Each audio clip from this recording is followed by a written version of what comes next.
میں سب سے پہلے آج کے اس یوم جمہوریہ کے موقع پر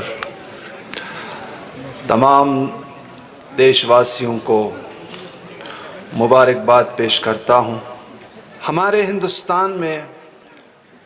ہندوستان کی تاریخ میں دو بہت بڑے دن ہیں اور یہ دو دن بہت اہمیت کے قائل ہیں ہم۔ ایک 15 اگست،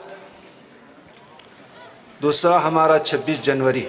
کرگل کے عوام کے ساتھ بہت ناانصافی ہو رہا ہے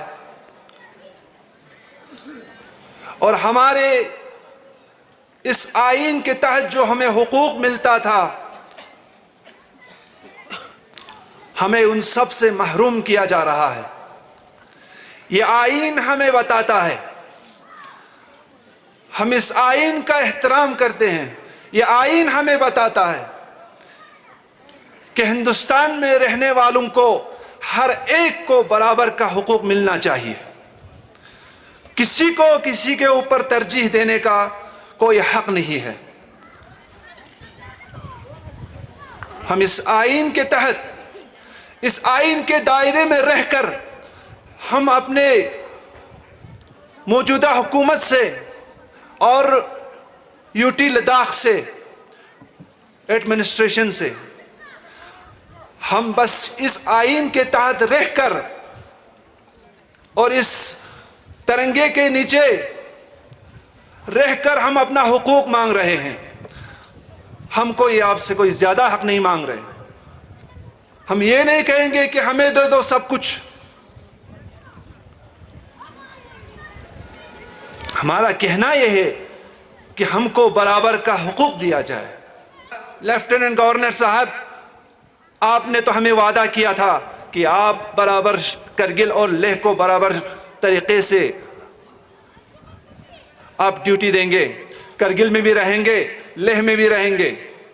تو پھر آپ کرگل میں جب آتے ہیں صبح آتے شام کو واپس چلے جاتے ہیں۔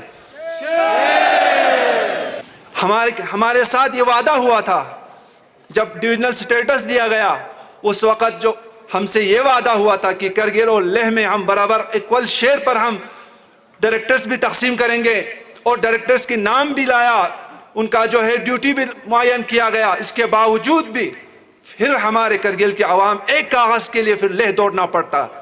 اپنے فیصلے پر ہم نے یہ اقدام اٹھایا، یہ قدم اٹھایا کہ آج کے اس دن کے موقع پر ہم ایڈمنسٹریشن کے ساتھ نہیں، ہم اپنے ہی لیول پر یوم جمہوریہ منائیں گے، ہندوستان کا یہ ترنگا لہرائیں گے۔ ہم اس آئین کے تحت رہیں گے، اس آئین کا احترام کریں گے، اس آئین کے تحت رہ کر ہم اپنا حقوق حاصل کریں گے۔ آزاد ہندوستان، زور سے آزاد ہندوستان، آزاد ہندوستان، آزاد ہندوستان، انقلاب، انقلاب۔ شکریہ۔ اعوذ باللہ من الشیطان الرجیم، بسم اللہ الرحمن الرحیم۔ وبہ نستعین وہو خیر ناصر ومعین، اللہ خیر حافظ وہو ارحم الراحمین۔ قابل صد احترام جناب حجت الاسلام المسلمین آقا شیخ ناظر المہدی محمدی صاحب، صدر انجمن جمعیت العلماء اثنا عشریہ کرگل،